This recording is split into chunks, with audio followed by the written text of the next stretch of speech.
In front of me is Samsung Galaxy A35 and today I would like to show you how you can apply iOS Launcher.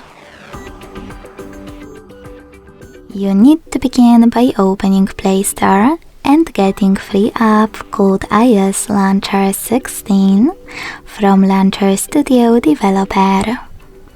When it's ready, open it. Then hit Get Started. Select I agree to terms and conditions and choose Continue twice. Now click on While using the app and Allow in all available pop-ups. Close and add.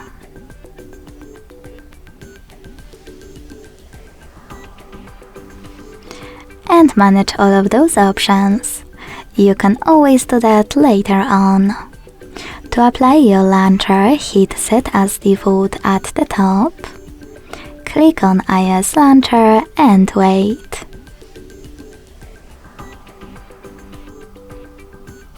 As you can see, Apple layout was applied successfully on my device. If you wish to switch between your layouts, you can go back to the same app, click on Set as Default and tap on Default Launcher. Thanks so much for watching. If you enjoyed this video, don't forget to leave a like, comment and subscribe. Bye!